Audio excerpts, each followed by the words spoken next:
अब बात यूपी की सियासत की करेंगे, जहां मायावती के एक फैसले ने सबको चौंका दिया। मायावती ने अपने भतीजे आकाश आनंद को उत्तराधिकारी बनाने का फैसला वापस ले लिया, वहीं उनकी रैलियों पर रोक लगा दी। अब सवाल यह है कि आखिर मायावती को यह फैसला क्यों वापस लेना पड़ा? क्या है इनसाइड स्टोरी, बताते हैं आपको। ऐसे लोगों को समाज में बीच में लाकर जूता मारकर उनको उनकी औकात दिखाने का ऐसी सरकार हमें न चाहिए कि न चाहिए है, हम कभी आगे आने देंगे। आखिर क्यों गिरी आकाश आनंद पर गाज? आखिर बीच चुनाव में मायावती ने क्यों लिया बड़ा एक्शन?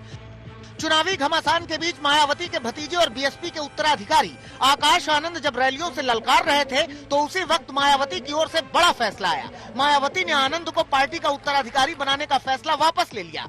वहीं पार्टी के सारे पदों से आकाश आनंद को हटा दिया। उनकी रैलियों पर रोक लगा दी गई। मायावती ने वजह बताई कि आकाश अभी अपरिपक्व हैं।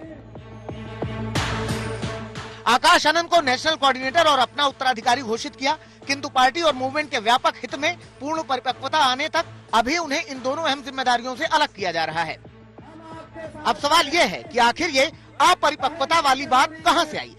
दरअसल आकाश आनंद के भाषणों में गुस्सा, गाली और आक्रामक तेवर दिख रहा था। कई बार वो भाषा की मर्यादा भी भूल जाते थे। ऐसी सरकार आतंकवादियों की सरकार होती है। ऐसी सरकार तालिबान अफगानिस्तान में चलाता है। साथियों, इन सरकारों ने भाजपा की सरकार बुलडोजर की सरकार नहीं, यह आतंकवादियों की सरकार है। अपनी आवाम को गुलाम बनाकर रखा है। ऐसी सरकार का समय आ गया है अब खत्म होने का।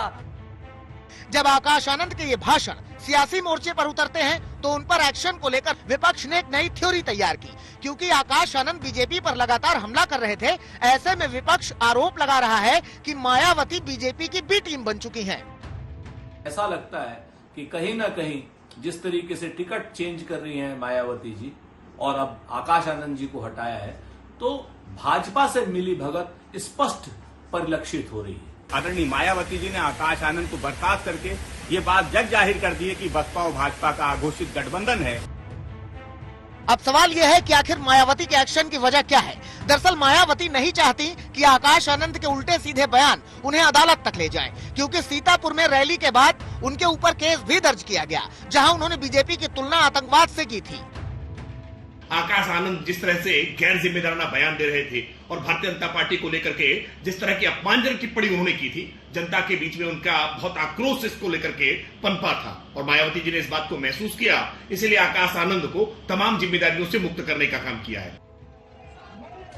वहीं इसका एक दूसरा पहलू यह भी है कि आकाश आनंद पार्टी में एक नए ध्रुव के तौर पर उभर रहे थे, जिससे कई बड़े नेता असहज थे। चर्चा ये भी है कि आकाश आनंद की रैलियां मायावती की रैलियों से ज्यादा डिमांड में थी और मायावती की रैलियों को ओवरशैडो कर रहे थे वो, जिससे मायावती के करीबी नेताओं का एक वर्ग नाराज था और लगातार शिकायत मायावती से कर रहा था। भले ही मायावती ने आकाश आनंद को पद से हटा दिया हो, लेकिन उन्होंने ये भी संकेत दिए हैं कि आकाश के लिए दरवाजे बंद नहीं हुए हैं।